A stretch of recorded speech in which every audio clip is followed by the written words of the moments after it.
বটিপুর গ্রামে থাকতো এক টুনি। তার নাম ছিল ফুলকি।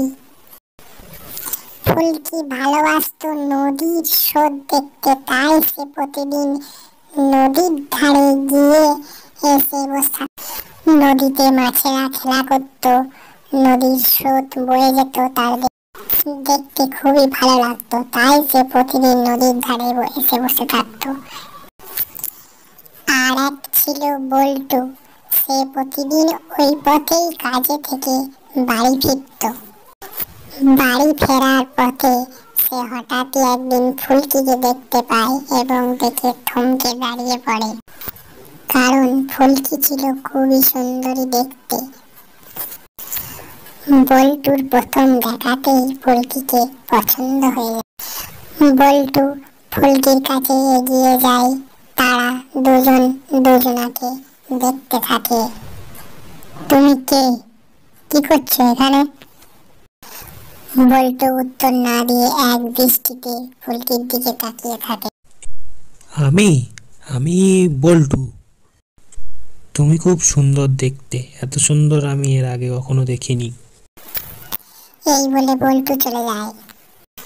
পরদিন আসে বল্টু ফুলকিকে প্রপোজ করতে। সে সেজে গুজে এসে নদীর ধারে আসে, তার ফুলকির জন্য গিফট নিয়ে আসে।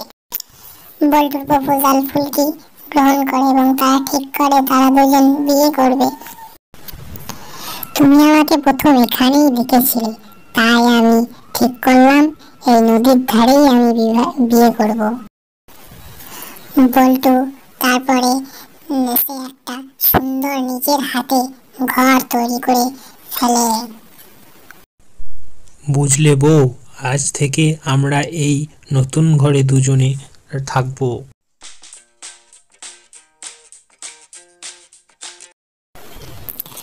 দেখো আমাদের কত সুন্দর দুটি ছানা হয়েছে, এদের নাম কিন্তু রাখবো টিনিপিনি। সত্যি বউ, যা বলেছ, দেখতে খুবই সুন্দর তারা। নাম তো দারুণ রেখেছো। পরদিন সকালে বল্টু আর ফুলকি ঘুম থেকে ওঠার পরে বুঝলে বউ, আজ থেকে একটু বেশি খাবার জোগাড় করতে হবে, কারণ টিনিপিনি আছে তো ওদের একটু খাবার দরকার। তাই চট করে যাই দেখি পাশের জঙ্গলে কিছু খাবার পাই নাকি। বল্টু পাশের জঙ্গলের উদ্দেশ্যে রওনা দেয়। বল্টু খাবারের খোঁজে সে জঙ্গলের ভিতরে যেতে থাকে এবং সে গভীর জঙ্গলে খাবারের খোঁজে ঢুকে পড়ে। সে পথ হারিয়ে ফেলে। সে সময় নেমে আসে হঠাৎ বৃষ্টি, আর সে পথ খুঁজে পায় না। আর এদিকে ঘূর্ণিঝড় আসে, নদীতে জল উথাল পাথাল করতে থাকে, টুনি উঠতে থাকে, তার মধ্যে খুঁজে পায় না পথ। এসে সে নদীর ধারে এসে বসে মন খারাপ করতে থাকে।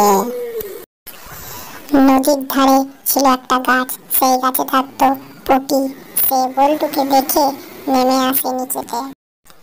তুমি কে? এই ঝড় বৃষ্টির জলে নদীর ধারে কি করছো? আমি বল্টু। তুমি কে? তুমি এখানে কি করছো?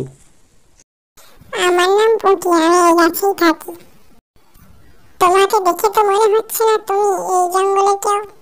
হ্যাঁ বন্ধু, আমি এই জঙ্গলের কেউ নয়। আমি খাবারের খোঁজে জঙ্গলে এসেছিলাম, কিন্তু ঝড় জলে আমি আমার পথ হারিয়ে ফেলেছি। তুমি আমায় বাঁচাও। তখন পটি বল্টুকে নিয়ে এক নিরাপদ স্থানের দিকে যায়। আর এদিকে ফুলকি চিন্তায় চিন্তায় পথ চেয়ে বসে আছে, কখন বল্টু খাবার নিয়ে।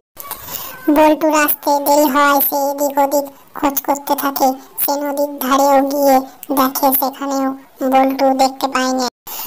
নদীর ধার থেকে ফুলকি ফিরে আসে, কারণ বাচ্চারা ঘরে একা ছিল, কিন্তু তার মন পড়ে থাকে সে বল্টুর দিকে।